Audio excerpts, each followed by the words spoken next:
কি বললেন? 5টা প্রশ্ন জবাব না দেওয়া পর্যন্ত এক কদম সামনে যেতে পারবে না। 1 নম্বর বলল তার জীবন সম্পর্কে, তোমার পুরো জীবনটা কোন পথে তুমি কাটাইছো, আল্লাহ পাক তোমার হিসাব নেবে।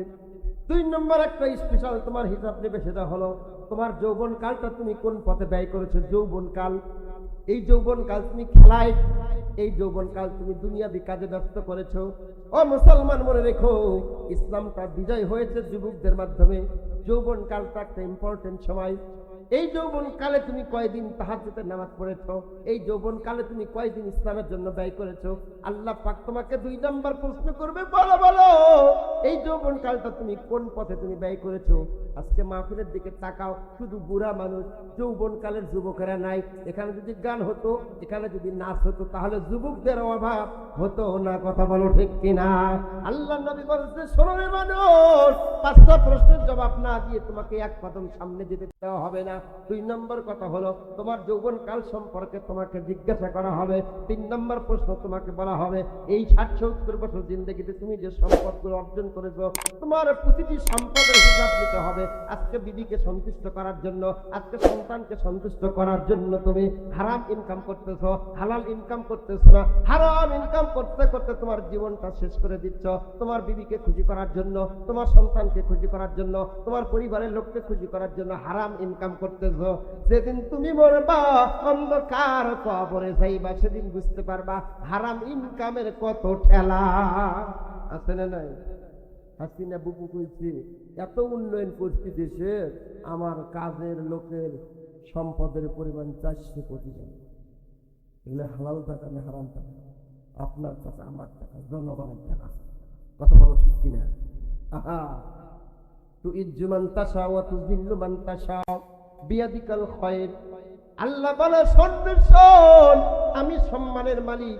ইচ্ছা করলে কাউরে সম্মান করি, ইচ্ছা করলে কাউকে আমি অপমানিত করি, ইচ্ছা করলে আমি ক্ষমতা দেই, ইচ্ছা করলে আমি ক্ষমতাটা ছিনাই নেই।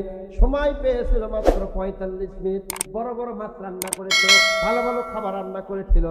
আল্লাহ বলে, না না না না, হবে না, খাবার সময় নেই 45 মিনিট। 1 মিনিট দেরি করলে কিন্তু বাংলার পোলাপানেরা ফিরে ফেলবে। কথা কন না কেন? বড় বড় বলি দিত, তাহাজ্জুদের নামাজ পড়ে, কোরআন শরীফ পড়ে, এত কিছু পাওয়া গেল, কোরআন তো পাওয়া গেল না। কথা কন ঠিক না বেঠে? মানুষ মারার কারখানা করতো, রাতের বেলা তাহাজ্জুদ করতো, আর দিনের বেলায় মানুষ মারতো, আর অভিনয় করতো, কান্না করতো। এই অভিনয় আর বাংলার জনগণ খায় না, খাবে না। কথা বলো ঠিক কিনা? ও মুসলমানেরা, এই জন্য নবী তোমাকে সাবধান করে বলে দেয়, 3 নম্বর প্রশ্ন হবে তোমার সম্পদগুলো। এই সম্পদের হিসাব তোমার হবে। সম্পদ কেমনে তুমি অর্জন করেছো, এটা হিসাব হবে। আর শুধু বারবার আমাদেরকে দোষ দাও, হুজুর কি দোয়া করেন, কেমন দোয়া করেন, দোয়া কবুল হয় না কে? এরকম বাটপার আছে না নাই? আমার দোয়া কবুল হয় না, তার মানে তুমি বোঝো না। তুমি যে হারাম খাও, তুমি যে জবান দিয়ে মিথ্যা কথা বলো। ও বন্ধু, তোমাকে কি দিয়ে বুঝাবো তোমার আমার দোয়া কেন কবুল হয় না? কারণ এই জবান দিয়ে বারবার আমি মিথ্যা কথা বলতেছি, এই জবান দিয়ে আমি হারাম খাচ্ছি। হারাম খাইয়া মিথ্যা বলে এই জবান দিয়ে আল্লাহর কাছে দোয়া করলে দোয়া কবুল হবে না, হবে না, হবে না। কথা বলো ঠিক কিনা? ইউনূস নবী মাছের পেটে পেলেন কত যাতনা, ইব্রাহিম আগুনের মাঝে আল্লাহকে ভুললেন না।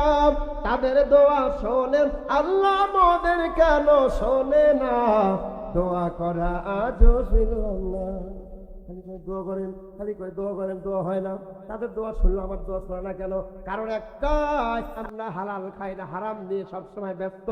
এই জবান দিয়ে ফাঁসা কথা বলি, অন্যায় কথা বলি, মিথ্যা কথা বলি। এটা বলার কারণে আমাদের জবান ঠিক না হওয়ার কারণে আমাদের কথাগুলো আল্লাহ শুনতেছে না। কথা বলো ঠিক কিনা? ও মুসলমান, সময় নাই। 3 নম্বর তোমাকে প্রশ্ন করা হবে। 3 নম্বর তোমাকে প্রশ্ন করা হয়, বলো বলো বলো এই সম্পদগুলো কোন জায়গা থেকে তুমি আনছো। 4 নম্বর প্রশ্ন, ওই সম্পদগুলো কোন জায়গায় তুমি ব্যয় করছো। 5 নম্বর প্রশ্ন, তুমি যতটুকু জানছো ততটুকু আমল করেছো কিনা। হুজুর আমি জানি না। তোমাকে নামাজ পড়া লাগবে দেখি তুমি জানো না, যাকাত দেওয়া লাগবে দেখি তুমি জানো না, পর্দা করতে হবে দেখি তুমি জানো না। আল্লাহ বলে, বান্দারে, যেটা তুমি জেনেছো তদ অনুযায়ী তুমি আমল যদি না করে থাকো, আমি আল্লাহর কাছে 1 কদম তোমার সামনে যেতে দেব না। সোনার ভাইয়েরা আমার কলিজার টুকরেরা, 2টা কথা ভালো করে শুনে দাও, 2টা কথা শুনে যাও। এই 2টা আয়াত আমি পড়বো সূরা ইয়াসিন থেকে। ইয়াসিনের 65 নম্বর আয়াত। আরেকটা সূরা বলবো। সূরার নাম আশ-শারদা, আয়াত নাম্বার 13, ভালো করে শুনে যাও। আল্লাহ বলে, আল-ইয়াউমা নাখতিমু আলা আফওয়াহিহিম ওয়া তুকাল্লিমুনা আইদিহিম ওয়া তাশহাদু আরজুলুহুম বিমা কানু ইয়াকসিবুন।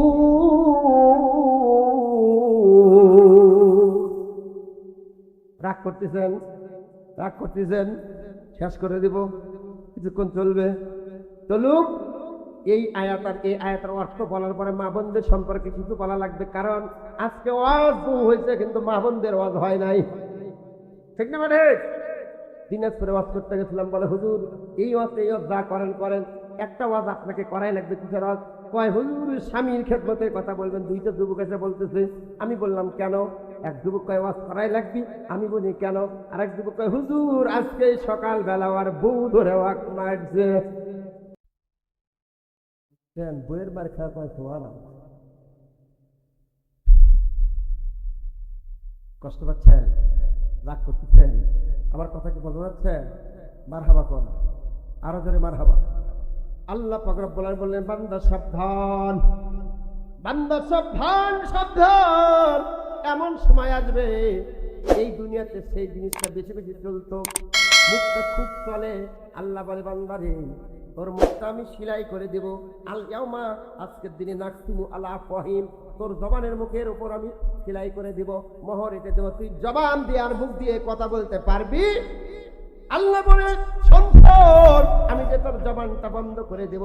এই জবানটা বন্ধ করে দেওয়ার পরে কি হবে তুই কি জানিস? তুকাল্লিমুনা আইদিহিম, তাদের হাতগুলো, তোমার হাতগুলো ইয়াদুন এক বচন, আইদি বহু বচন, কাল্লামা ইউকাল্লিমু তুকাল্লিমু, কথা বলবে। এই হাতগুলো কথা বলবে, এই আঙ্গুলগুলো কথা বলবে, সঙ্গে আল্লাহর সঙ্গে কথা বলবে। এই হাতগুলো কথা বলবে, তুকাল্লিমুনা আইদিহিম, তাদের হাতগুলো কথা বলবে। এই হাত তোমার বিপক্ষে সাক্ষী দেবে, এই চোখ তোমার বিপক্ষে সাক্ষী দেবে, এই মাথা তোমার বিপক্ষে সাক্ষী দেবে। শুধু তাই নয়, ওয়া তাশহাদু আরজুলুহুম, তোমাদের পা গুলো তোমাদের বিপক্ষে সাক্ষী দেবে। এই যে পা দিয়ে ইসলামের পক্ষে এসেছো, এই যে মাহফিলের পক্ষে এসেছো, এই পা দিয়ে তুমি গানের আসরে যাও, এই পা দিয়ে তুমি নাচের আসরে যাও। আল্লাহ পাক কোরআনের মধ্যে বললেন, বান্দা শোনো, এই হাতটা তোমার বিপক্ষে দাঁড়িয়ে যাবে, তোমার পাটা তোমার বিপক্ষে দাঁড়িয়ে যাবে। সেদিন তুমি কি করবে? রক্ষা নাই, রক্ষা নাই, কারণ তুমি এই দুনিয়া পাগল হয়ে গিয়েছিলে। আল্লাহ পাক বলছেন কোরআনের মধ্যে, ওয়া আম্মা মান তাগা ওয়া আসরাল হায়াতাদ দুনিয়া ফা ইন্নাল জাহিমা হিয়াল মাওয়া ওয়া আম্মা মান খাফা মাকামা রাব্বিহি ওয়া নাহান নাফসানিল হাওয়া ফা ইন্নাল জান্নাতা হিয়াল মাওয়া। ও পৃথিবীর মানুষ শোনো, শোনো, এই দুনিয়াতে দুই প্রকারের মানুষ আছে। আমার মরার পরে আবার দুই প্রকারের মানুষ হবে, ফারিকুন ফিল জান্নাতে ও ফারিকুন ফিস সাইর। একদল যাবে জান্নাতে, একদল যাবে জাহান্নামে। এই দুনিয়াতেও ঠিক সেই রকম আল্লাহ পাক সুন্দর করে ভাগ করে দিয়েছেন। একটা দল হলো, আল্লাহ বলে, ও আম্মা মান তাগা, কিছু কিছু মানুষ আছে এরা সীমা লঙ্ঘন করে। আল্লাহ বলে, কিছু কিছু মানুষ আছে এরা সীমা লঙ্ঘন করে। সীমা লঙ্ঘন কেমনি করো তুমি জানো নি? আল্লাহ বলে, ও আসরাল হায়াতাদ দুনিয়া, এরা পার্থিব জীবনকে এরা অজ্ঞানিতে দেয়, আখিরাতকে এরা ভুলে যায়। এই দুনিয়া নিয়ে পাগল পারা হয়ে যায়, এই দুনিয়া নিয়ে ব্যস্ত হয়ে যায়, এই দুনিয়ার মত্ত প্রেমে পাগল হয়ে যায়। আল্লাহ বলে, এই দুনিয়া নিয়ে যারা পাগল হয়ে যায়, এই দুনিয়া নিয়ে যারা ব্যতিব্যস্ত হয়ে যায়, আমি আল্লাহ আমার কুদরতি পার্লামেন্টে ওদের জন্য একটা সিদ্ধান্ত নিয়ে নেই। সিদ্ধান্তটা হলো, ফাইন্নাল জাহিমা হিয়াল মাআওয়া, এই দুনিয়াকে যারা পাগল বেশে ভালোবেসে ফেলবে, অগ্রাধিকার দিবি আখিরাতের উপর, আল্লাহ বলে আমি তাদের জন্য জাহিম নামক জাহান্নাম প্রস্তুত করে রেখেছি। জোরে বলেন নাউজুবিল্লাহ।